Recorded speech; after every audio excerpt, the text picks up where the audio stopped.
Good morning, everyone. It is such a pleasure to see familiar faces who've just joined us. Thank you for spending your lunchtime with the Boise River Enhancement Network. As you know, we are a gathering of natural resource professionals, community conservationists, and volunteers working to do good on the Boise River.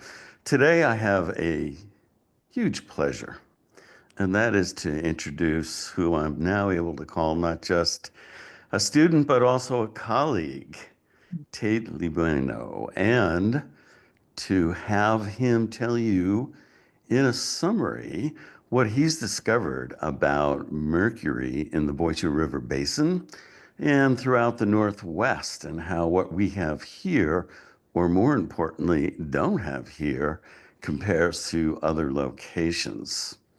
I am so pleased to be working with Tate and have had an extraordinary experience.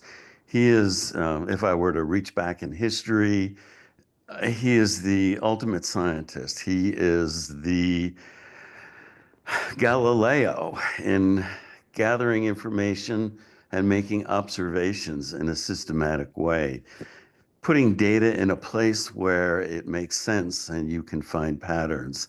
And he's also an artist like Michelangelo, who is able to put that information into the big picture, how it works with or without our community.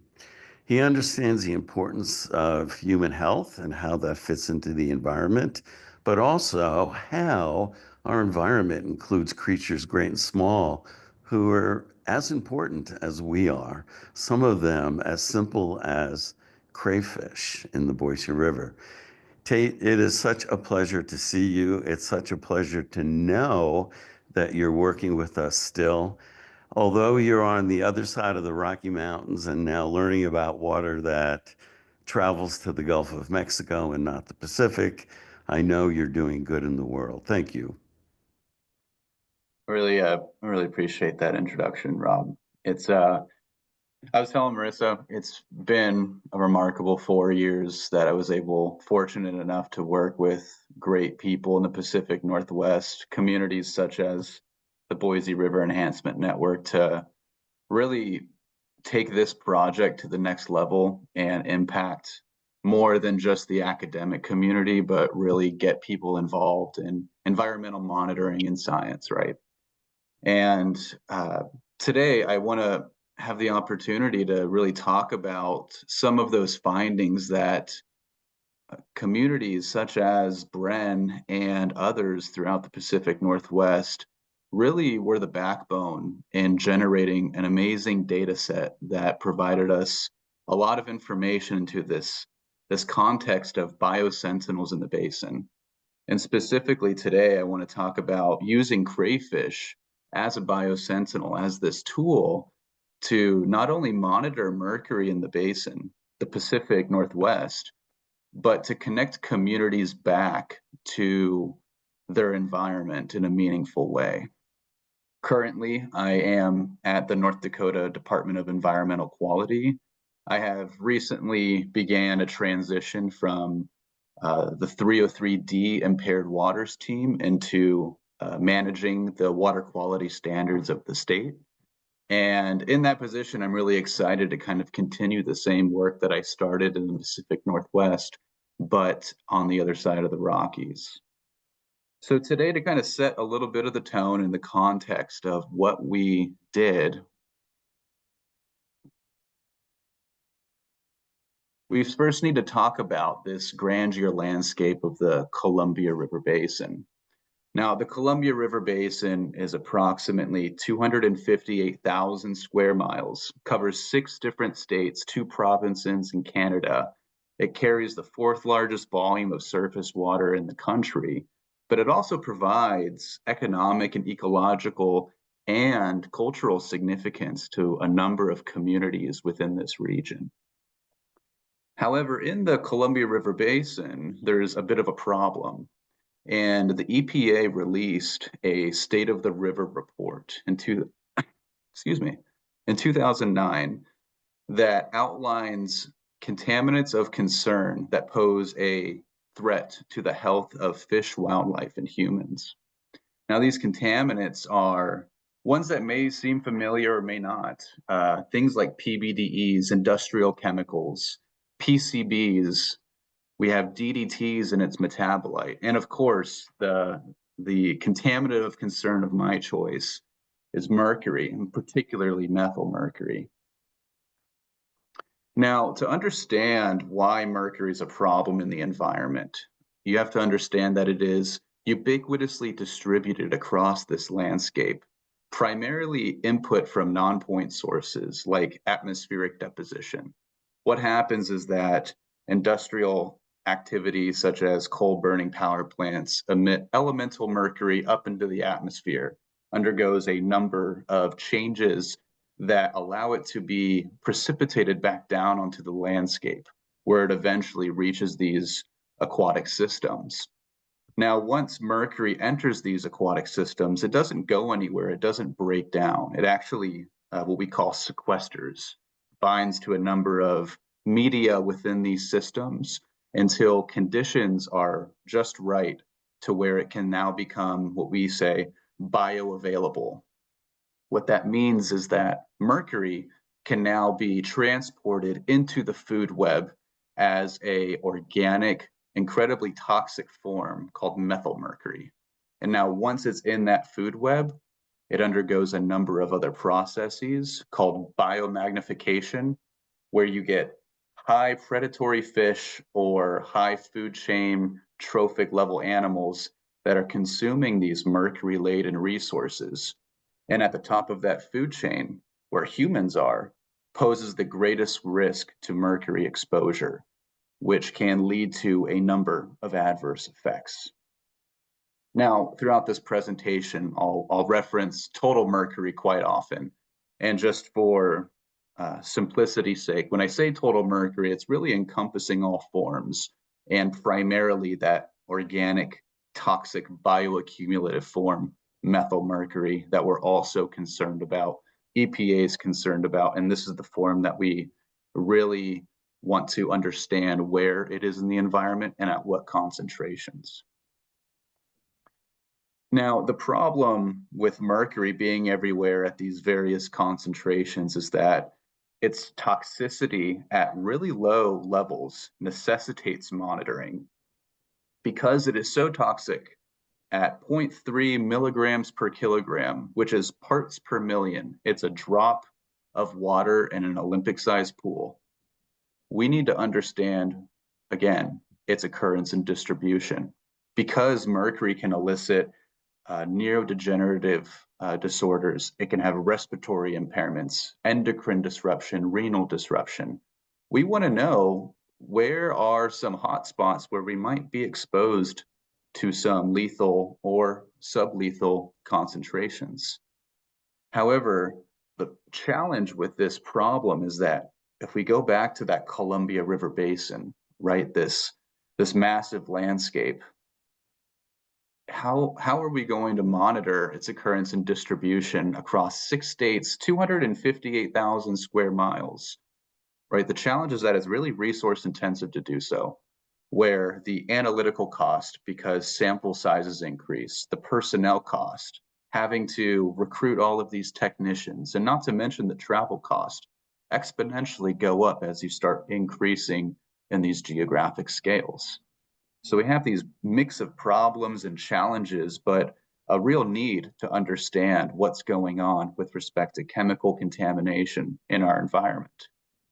And that's where we can really lean back on community organizations such as Bren, such as River Keepers, such as nonprofits who are not only activated and motivated, but can provide a really incredible, priceless, collaborative relationship with the technical piece of this science. And that's really this wheel of community-based participatory approaches, where you have the technical experts that develop the tools. They pick the suitable sentinel organisms. They make the toolkits that allow communities to sample independently or in collaboration These tools can then empower the crowd to collect the necessary and appropriate data that can be submitted back to the technical experts to analyze statistically, biologically, chemically, and then it's our duty and responsibility to provide that information back to these communities so we can disseminate information and really work together on what the next best steps would be that's relevant for that locale. Now, in a technical sense, using community-based approaches really supplements scientific monitoring by increasing that spatial coverage, that sample size needed for the basin level monitoring, whether you're talking about the lower Boise River watershed or the Columbia River Basin, while simultaneously reducing the number of technicians, the personnel costs that you would need, and the travel cost of having to visit multiple dozens of sites every season, every year, over multiple years. And this worked for us incredibly well, where we were able to capture a number of mercury concentrations across 45 plus site locations. We were able to engage with over 300 volunteers individually throughout our 4 years of work. And we were able to capture over 1,200 samples, which is no easy feat, mind you. These are individual crayfish that requires each person to get in the water, have their boots on the ground, get their nets in the water, flip over rocks, really engage with their surrounding environment. And then we're able to provide information back to these communities that really put in that effort of, are crayfish safe to eat? Is the environment in which my kids are recreating, or my family, or that I'm consuming fish from, is it safe? Are we concerned about the biological communities? Is there an impairment for a beneficial use, using some of the terminology that I now use in my day-to-day life? And we're able to kind of generate this snapshot in time, which has been an incredible piece to this research and this project. However, where my research really focused on, and where Bren actually contributed not only to the models that I've developed, but some of the publications that have come out of our lab, is this idea of really identifying a sentinel organism that is suitable for this type of work. We wanted to find one that was ubiquitously distributed, had that short home range, so that we can say mercury in the Boise River is this number because our sentinel organism, our sensor, reflects that. We want to make sure that it is bioaccumulating mercury. We want to make sure that we can actually quantify it, given some limitations. It needs to have that intimate interaction with the benthic layer, but of course the biggest one here is it needs to be receptive to community engagement, because the community plays such a big role in environmental monitoring here. We need to make sure that it can motivate those to come out, learn a little bit about our sensor, learn more about their environment, and understand that the level of contamination either is a threat, it might be impaired, or we're looking real good. And this is kind of what our community-based model is made after, this idea of using crayfish to connect communities back to their environment. Now, I'm going to, for the rest of this few sections in this presentation, I really want to harp down on some of the science behind crayfish. I feel like that is an incredibly interesting thing that can be used even after I'm long gone. It's a concept that we've developed of crayfish can be used as a tool. And just because you don't have the opportunity to collaborate with immediate researchers, this is a tool that's still viable today from the community's perspective, a non-scientist's perspective. And so what I did during my research was really focus on the toxicology and the utility of using crayfish in this capacity. And really what I was focusing on was this intrinsic problem where there are a number of biological factors associated with your animal that can influence total mercury. Because what I'm saying is that mercury in this tool equals mercury in the environment. but there's a number of these factors, such as the sex of the animal, the size of the animal, surely the species, given different ecological niches that they can occupy, and the correct tissue that you're using. And we need to look at all of these factors together or separate in order to standardize those concentrations so that we can make those meaningful comparisons across sites. We can make comparisons between individuals and groups, and maybe even use them to model and predict concentrations in other animals within those systems. But most of all, we can reduce the uninformative noise. We can start to reduce that obfuscation factor of the living animal that we use to make the number less influenced by the day-to-day life. And so our first work that Bren heavily contributed to, which I'm forever thankful for, is really looking at the signal crayfish, which is a species that is native to the Pacific Northwest and incredibly populated in dense fashions throughout the Boise River. I think we've collected hundreds of signal crayfish from there. And they're not just great to eat, but they are an incredibly useful tool for chemical surveillance. And so what our first project really looked at was looking at this idea of size and how does size and sex influence mercury concentration in these animals? And can we replicate this across sites, possibly from different mercury levels in the environment? So what we did is we collected animals from the lower Boise River, also another one from the Spokane River, and another one from Hangman Creek. And these other two sites are nestled in northeastern Washington, but the Boise River individuals provided a really unique perspective to this. And so we collected a number of males and females from these site locations. We took their masses, and these locations actually represented a gradient in mercury concentration. Now you might see that in Boise River, I have it labeled high, but this isn't high in the sense of mercury is high in these animals, but compared to the other two sites that we used, it was on the higher end. Now, disclaimer, the word high with these animals really means nothing relative to the EPA levels. These crayfish are safe to eat. They are actually reflective of low concentrations in the holistic picture. So I don't want that message to get lost in this translation. But for the purposes of this presentation, we used these three different sites representing a gradient. And what we found was pretty interesting, actually, where the relationship of size to total mercury in these animals was consistent for not only males and females, but across this gradient of mercury concentration from one site to the next.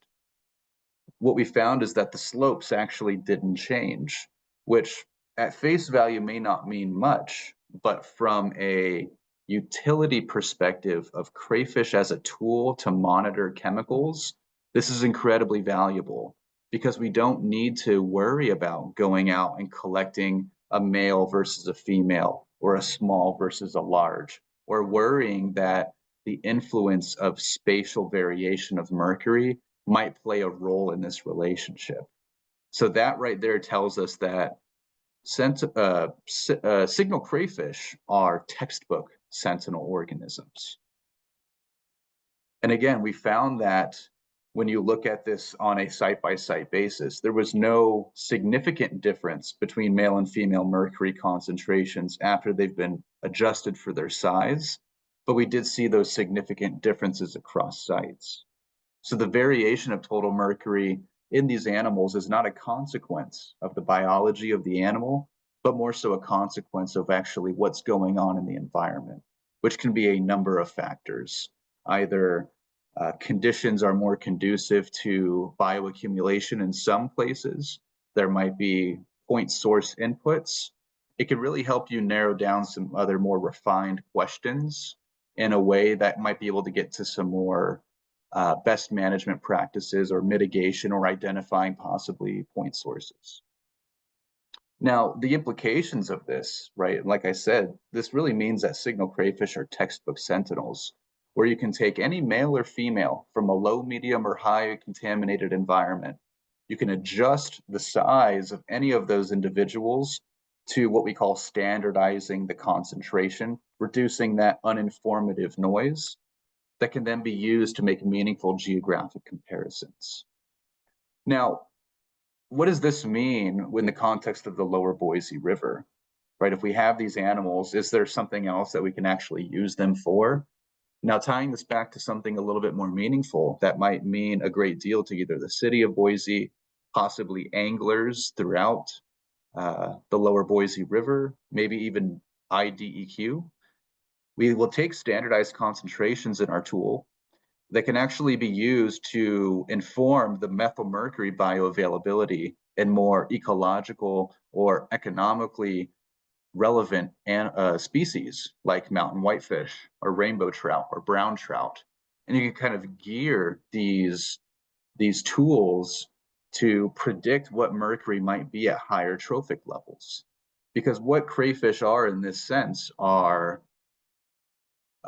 benthic level snapshots of mercury in the environment. And since we understand that mercury can biomagnify, we can start to make predictions using relationships of what mercury might be in species that are high on conservation lists or that people are consuming more frequently than crayfish.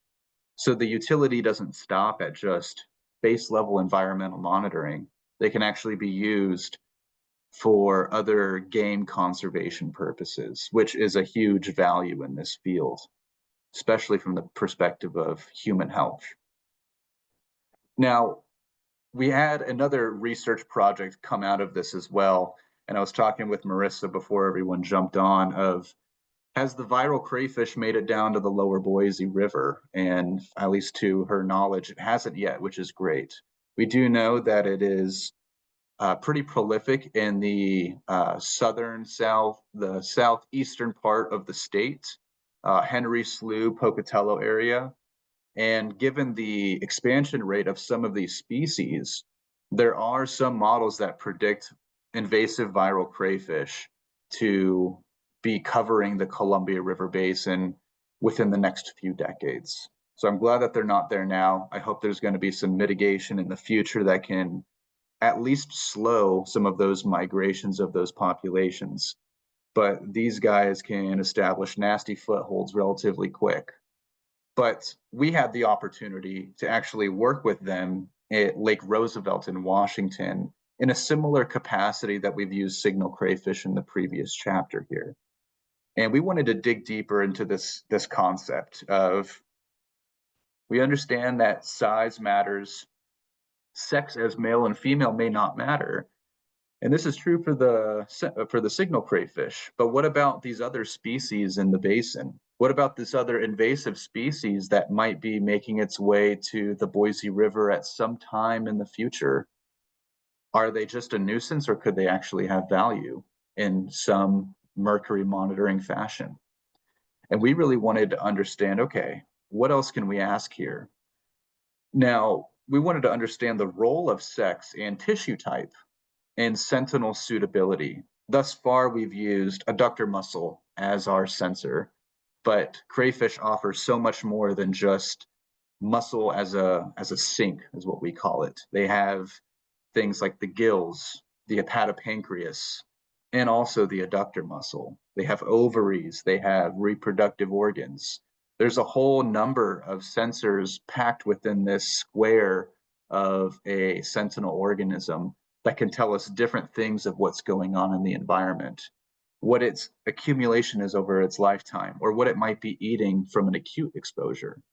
And so we wanted to ask this question of, how does reproduction and sex within the viral crayfish possibly lead to tissue total mercury or changes there within?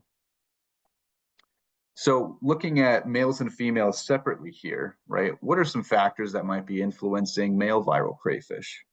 Well, the tissue morphometry, right, the size of the tissue might be increasing the mercury concentration within that tissue. We know that there is an allometric relationship a proportional increase in clawless body mass and tissue mass.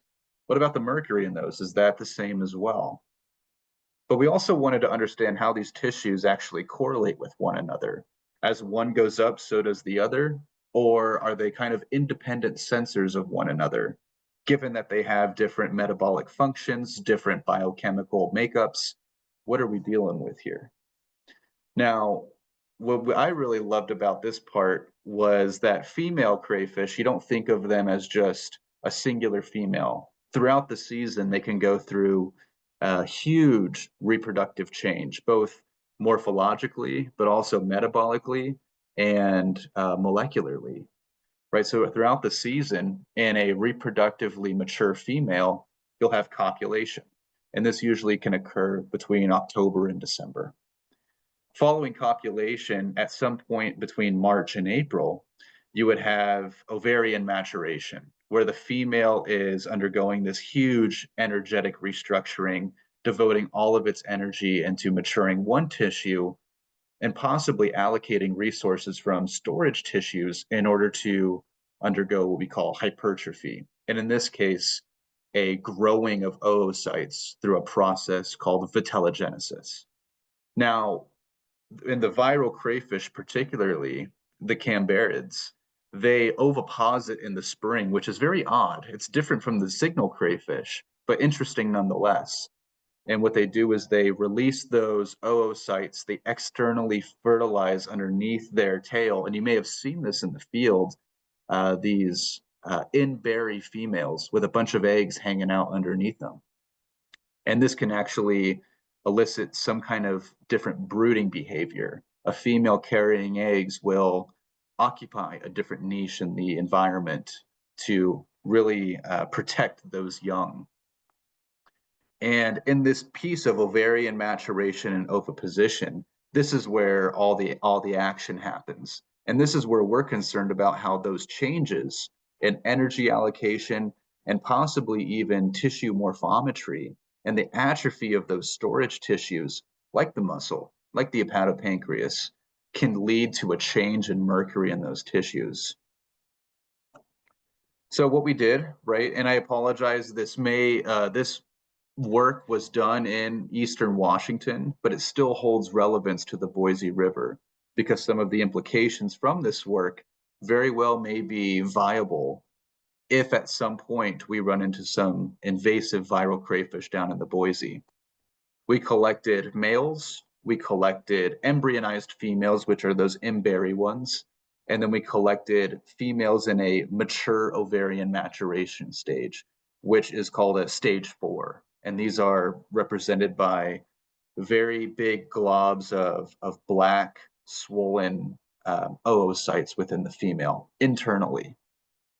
Now, some of these numbers may seem like jargon here, but there are some interesting details in these numbers that I'll get to in a later slide. And really, we're focusing on males and females separately here for the purpose of this research.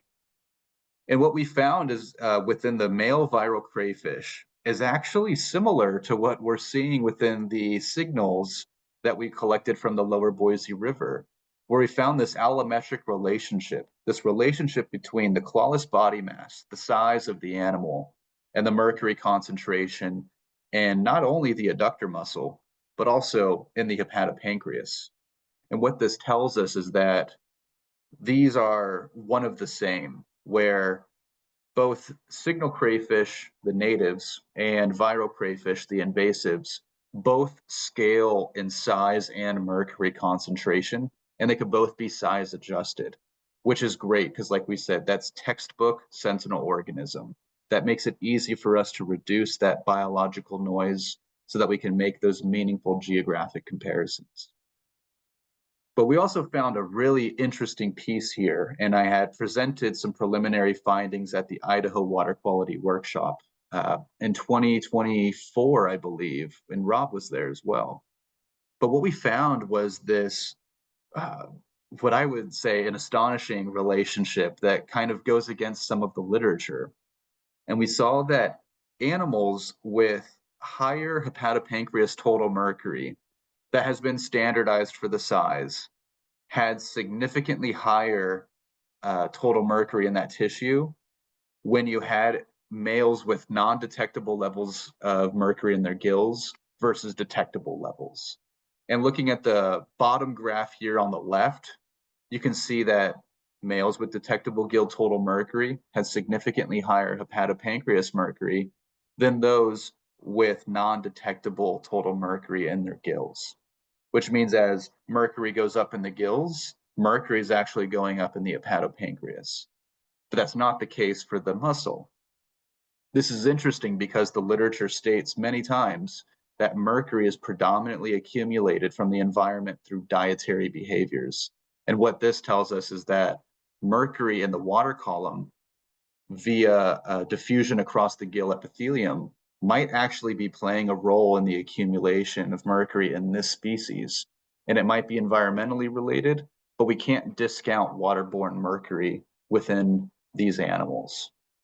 And I thought that was incredibly fascinating because all the literature would say otherwise. And specifically, what I think is going on molecularly is that you have inorganic mercury in the water column going through these calcium sodium ion channels, transporting across that gill, entering the hemolymph, where it is then deposited into the hepatopancreas, which is a much more accumulative tissue than the muscle tissue of the adductor muscle. And for the males, we saw that they could be size adjusted, but the gill plays a significant role here as well across tissues. And so as mercury goes up in these gills, we can expect mercury to go up in the hepatopancreas, outlining that interesting diagram of what is that relationship across tissues. Now, moving on to the females, this gets much more complicated, but again, it holds a ton of interesting information that we can actually relate back to things like teleost fish within the lower Boise River, reproductive females. So what we found with these crayfish is that the reproductive size correlates with the size of the female crayfish, where all of the females that were embryonized were twice the clawless body mass, twice the size of those as stage 4, which could tell us a few different things. I think it's telling us that, excuse me, that the embryonized females were reproductively mature, and the stage 4 may have been at their first year of life, which they will actually reabsorb their ovaries and won't oviposit those eggs because they failed to copulate the year before. But going back to this table, really, really interesting. We can see that the embryonized females are twice the size of the stage 4, but the adductor muscle is actually not significantly different. And in fact, the stage 4 females have markedly higher muscle mass than the embryonized. Well, how can that be given that tissue mass scales allometrically with the size of the animal? For every point bigger in clawless mass, you should have a proportional point bigger in that tissue. And that right there is a very important piece of information that's going to come in these next slides. So we also found that when you look at the somatic index of these tissues, and specifically the hepatopancreas somatic index, which is the proportional mass of that tissue with respect to the size of the animal, we see that the embryonized have a higher hepatosomatic index than the stage 4, which makes sense. Larger animal, a larger tissue that grows proportionally should have a higher index than a smaller one. However, what we see is that despite this difference, and we would attribute this to atrophy, given that ovaries are drawing a lot of their metabolic energy from that hepatopancreas, that storage tissue. Despite the atrophy of that tissue, we don't see a bioamplification in mercury in that respective tissue. And to kind of put this complex piece into a simple diagram, think of concentration as a mass of a chemical per unit volume. 1 gram of mercury per 1 milliliter of container or of water. So if you have a container with a mass of mercury indicated by these red dots on the left in a pre-atrophied state, if you were to shrink down that container and not have a change in the mass of mercury in there, you would expect the concentration of mercury in an atrophied container to increase. Now, that's what we would expect to happen. However, given the data that we've collected, that's not what's happening at all. We would expect an increase in that concentration from an atrophied tissue, but we see that there's no difference. And we can only generate some alternative hypotheses as to why that would be. It'd be a great place for anyone that would want to explore it further, have some molecular work. But we think that during this oocyte maturation, it is actually enhancing detoxification during this reproductive development period, which might even be leading to an excretion of mercury out of the body entirely. So almost acting as a form of depuration in these females. So throughout the year of this reproductive maturation, are females actually eliminating mercury out of their body, which is a very interesting from a biological perspective, but maybe from a sentinel organism perspective might be complicated because you have a huge piece of uninformative biological noise incurred by your sensor that's impacting your vision of mercury within that sensor. So relative to the stage 4s, this is kind of interesting. Well, what about the embryonized females? And what about this other tissue, the adductor muscle? Well, so if you remember from the table, we saw that although we have a female that is twice the size than the stage 4 counterparts, the MSI is significantly different. The muscle somatic index is much lower in the embryonized females than in the stage 4. What that tells us is that atrophy is also occurring in the adductor muscle of these individuals. However, again, despite that atrophy, despite that shrinking in container size, where we would expect a subsequent increase in concentration, we don't see a significant difference in the mercury within that adductor muscle tissue between these two females. Kind of using the same logic from the last slide, what's going on here? So to kind of paint this picture of why we're seeing this, female viral crayfish, when they've oviposited those eggs, they go into this incubation period for 1 to 3 months. They'll retreat to colder waters down below at the river bottom. They'll huddle behind rocks, and they actually won't move or eat for multiple months on end. And they'll continuously fan to oxygenate those external eggs, and they'll use all of the proteins, lipids, carbohydrates that they've stored within their muscle, within their hepatopancreas, to maintain normal cellular function. Well, this incubation period is actually known to cause an atrophy of muscle tissue, namely by allocating those energy resources to maintain metabolic function. And that atrophy, again, we would expect that increase in mercury. But since we don't see that, we have to ask the question of, well, where's it going, right? They would have to have a decrease in the mass of mercury in that container post-atrophy.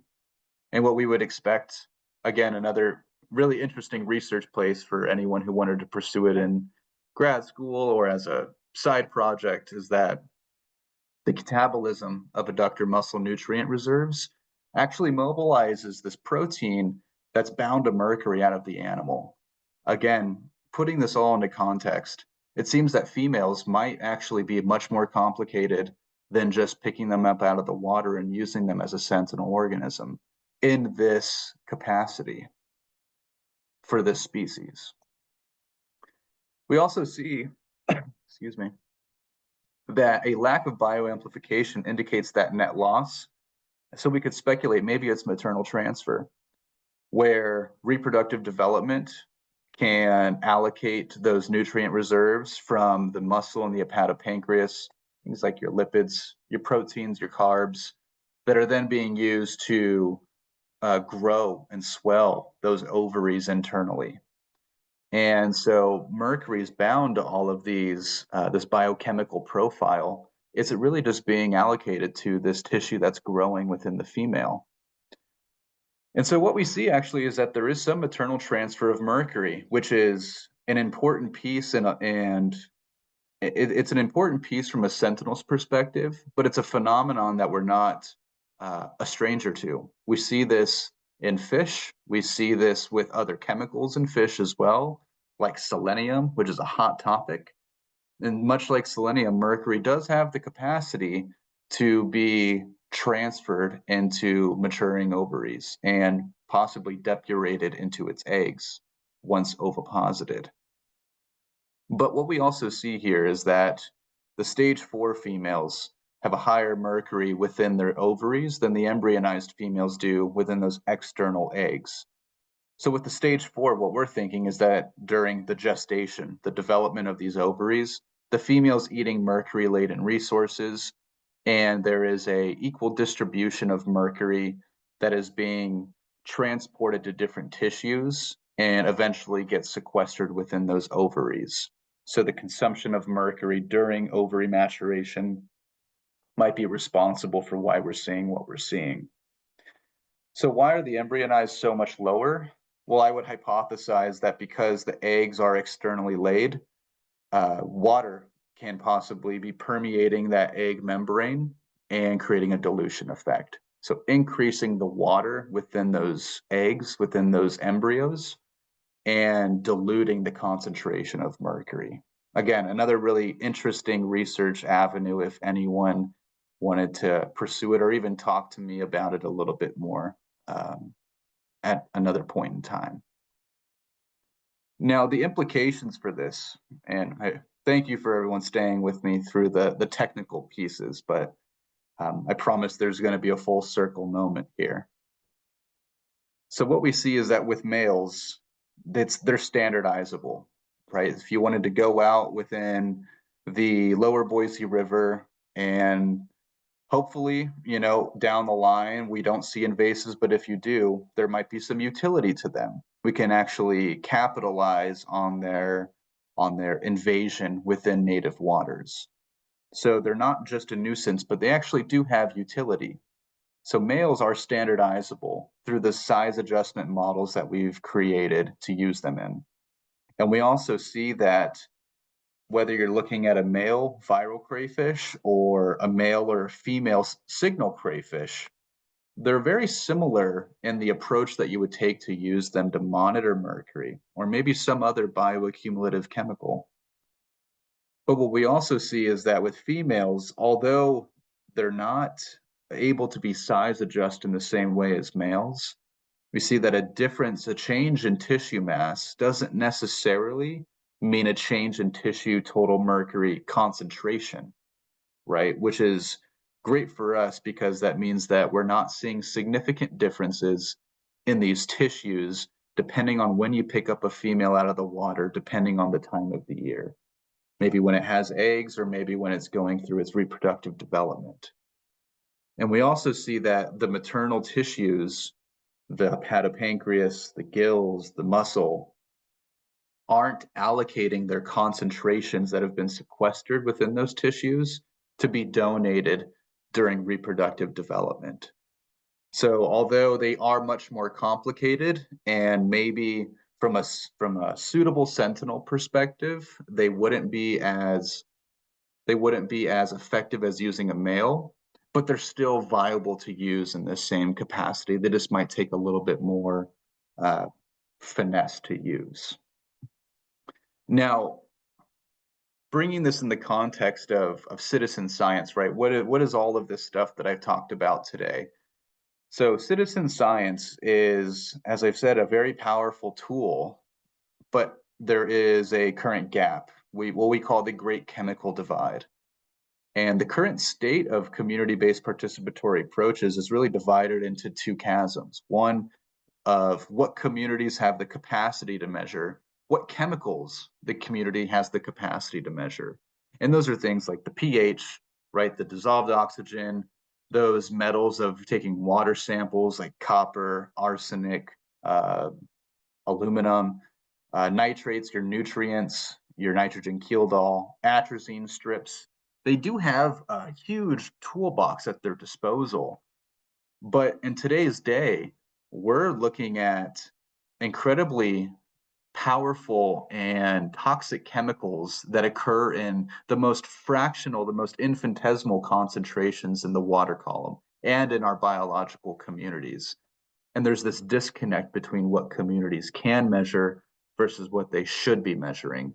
Things like the PCBs of the basin, the DDTs and metabolites, PBDEs, the PFAS, which has had a huge storm of craze over the last decade. The communities currently don't have the capacity to measure these chemicals that are posing the greatest risk, not only to their ecological communities, but themselves, the human health piece, right? So, what can we do? Well, all of the work I've talked about today can be couched in this idea that the crayfish is a fantastic tool for mercury, but it is also this tool that can bridge that gap. It can also start to fill in the holes between that capacity of what they can measure and what they need to be measuring.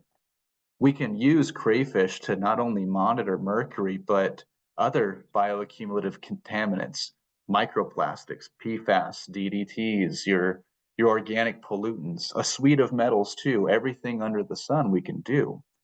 And we can look at multiple tissues. We can look at the biological impact of these chemicals. People also are directly consuming crayfish. There is a human health and consumption risk component here. Crayfish are these versatile animals that are often overlooked because they're invertebrates.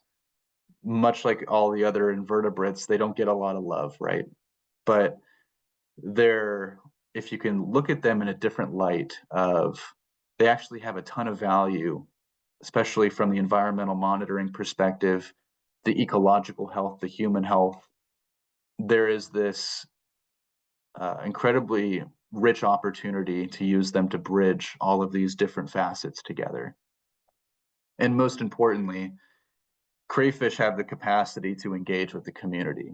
They get people motivated of all ages, of all sizes, all ethnic backgrounds, all educational backgrounds. It really is a tool to bring people together that can allow the community to start reconnecting with their environment, and also in the same vein provide very useful information to safeguard the health and welfare of humans and ecology, right? And if we just look at some of the engagement that the crayfish has actually brought, the crayfish itself within the Boise River Enhancement Network, within the Spokane Riverkeeper, we see that we've collected, right, over 1,200 samples across the basin. There's still a lot of work to be done, but this is a proof of concept. It's a case study where if you find the right sentinel organism and you have this grandeur objective of monitoring an inaccessible chemical across this landscape, it's really imperative to pick an animal, a sentinel tool that can be receptive to that community engagement piece. We actually see that from a year-to-year basis. Crayfish have time and time again brought out dozens of individuals for these events. They've naturally had some level of attenuation from year to year, but ultimately we've engaged with over hundreds of people, and we've heard specific testimonies that they love being a part of it because their kids love it, because it's a family day, and because it's not only educational and important from the health perspective, but it's also just an incredibly fun way to start to feel like you are doing a good step in the right direction. And so I really think that crayfish are this universal tool in a toolbox, and you can use it for a number of different things. You can gear it for any type of question you want, but most importantly, it has that capacity for community engagement. Now, drawing some conclusions from this work from the Crayfish Mercury Project, which we just ended with EPA for our last cycle. Crayfish and community-based approaches, they're really complementary. and they have the capacity to really enhance these large-scale environmental monitoring pieces. Both species of these crayfish can actually be used as textbook mercury biosentinels. We have the work to support it. I'd be happy to work with people who are interested in using it, or if they just want to learn a little bit more. My last 4 years have been spent researching asticology, the study of crayfish. I would love to talk about them. I can nerd out about it for hours. It's an incredible experience. And of course, right, the utility of both species, like everything else, it really depends on the control of intrinsic sources of variation, right? Is how does the sex of it, the size, the species, and the tissue influence its overall mercury signal that we're so interested in quantifying for this objective of safeguarding human health and ecological health. And so with that, I want to give one last shout out to all of the amazing people, all of the amazing organizations who have not only supported me, but believed in the project. It's helped me shape who I am, and I'm incredibly grateful for the people that showed interest and showed up and continue to show interest with that. And a special thanks to EPA for believing in us and also funding this project. And with that, I'd be happy to answer any questions that might be in the comments, or however you would like to do it, Marissa and Rob. And I appreciate you letting me speak today.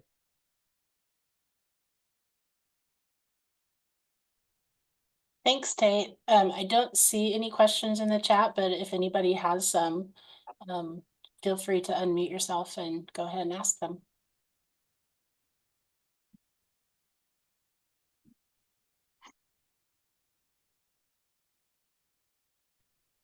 Hi, this is Tamsin Bingley. Can everyone hear me?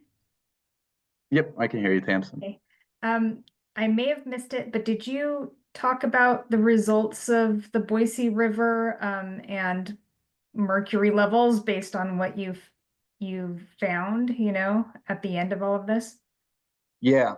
So I found, and actually I can go back to the slide real quick as well. It might have been in the very beginning. So what we found in the Boise, so in the blue bars here is Idaho, and within Idaho, we primarily sampled within the lower Boise River and some of its tributaries too. Yeah. What we found is that there are some sites, comparatively speaking, right, I want to preface this, when compared to other sites across the basin that we have sampled, there's one site in particular, Walnut Creek, that had a little bit of higher levels than the others, specifically around 250 parts per billion. And what that means, to get out the units and the numbers, EPA has released this tiered category of food choices that you should avoid, or what they would fall into. And that's based off of the concentration of mercury within their tissues. So anything above 460 parts per billion you should avoid, because too much of that would elicit some of those adverse effects I talked about. And you would need to eat a lot, but it's best to avoid that, to be on the safe side. However, this is half of that. So this actually falls into the good choice category, and it's incredible. It's entirely safe to eat.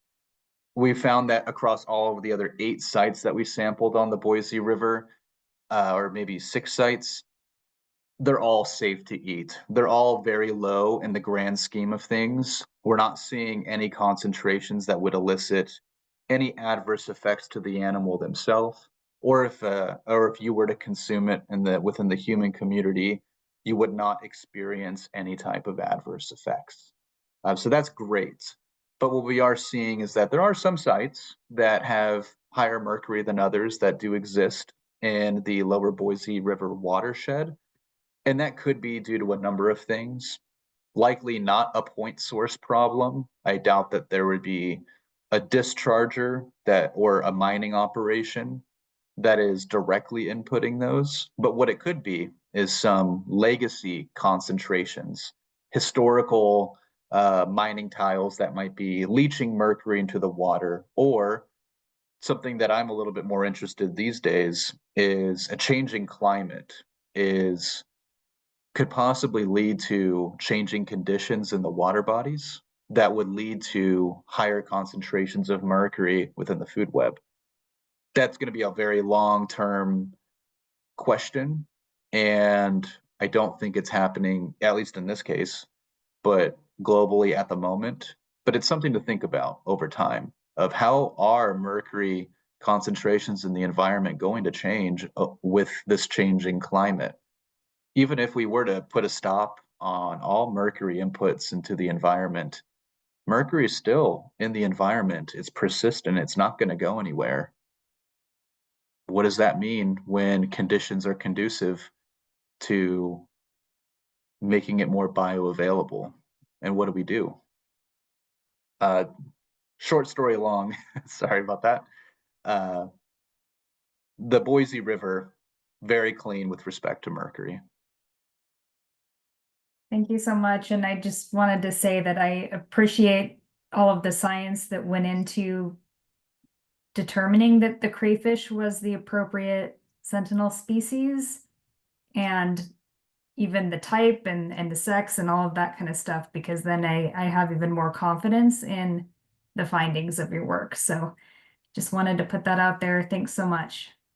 Yep, it's been an incredible ride. When you get down to the nitty-gritty, those things do matter. And crayfish are unique in that way. When you're dealing with invertebrates, oftentimes you're dealing with unisex or reproductively immature, so they're unidentifiable by sex, and kind of removes that piece of variation. But crayfish, I still stand by what I've said every year is, although they are complicated, here is some work that can really back up those findings. And yeah, so I am a believer. Hey, this is Vicki Osborne. First of all, I want to say thank you. I love your project and what you've done with it. It's awesome.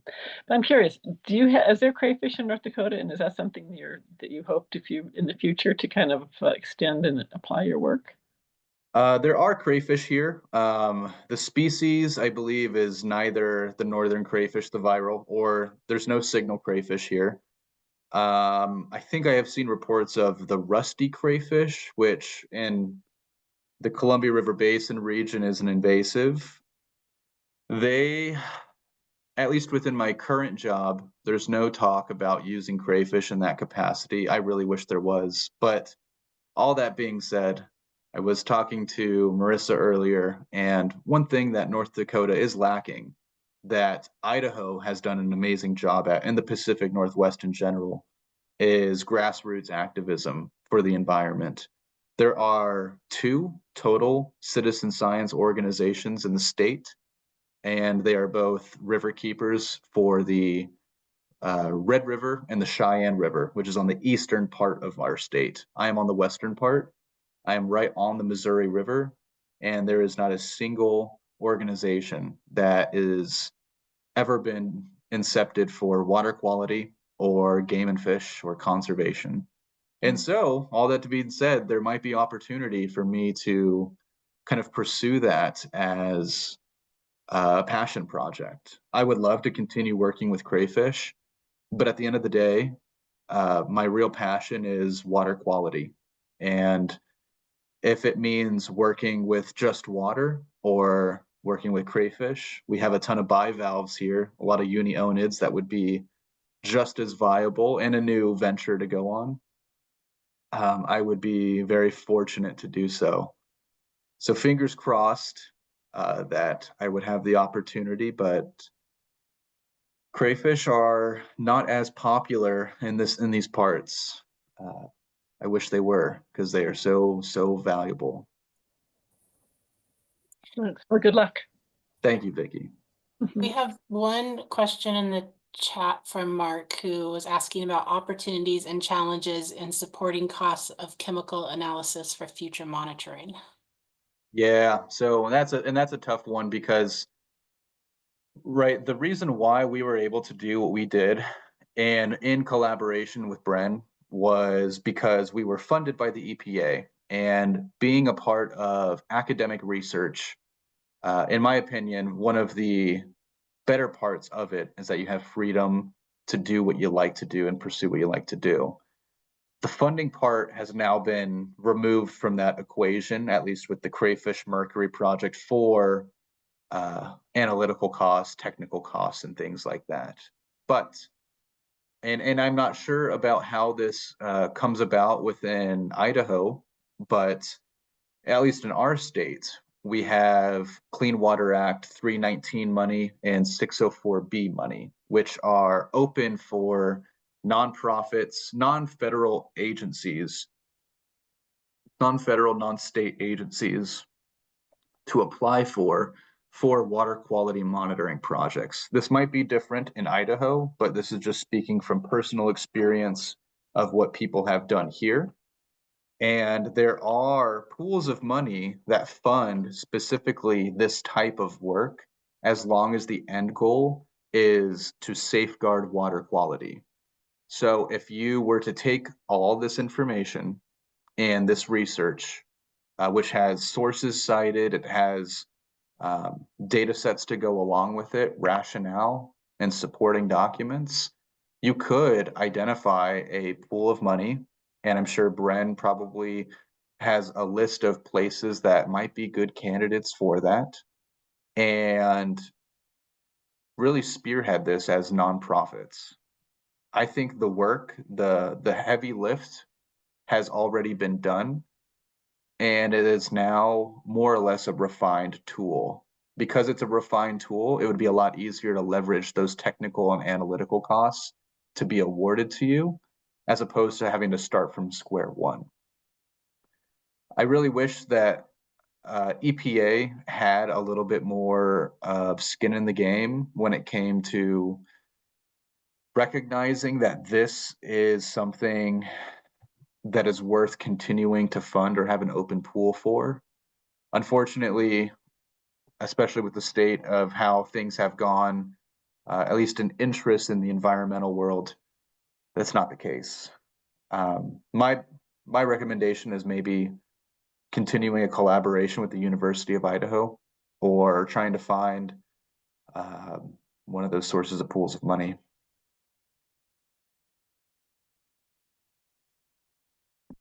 Kate, this is Rob. Hi, Thank Rob. you.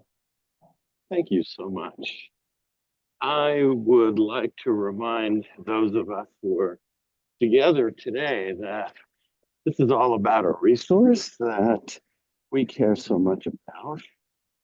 I am at the present time at the Boise River, which I hope you can see, and showing you a photograph, a video of our upcoming project, which is a repair and restoration of the banks of the Boise River at Municipal Park. We're going to be doing it by a rather novel method called a strategic retreat, which differs greatly from the common engineering practice of placing riprap.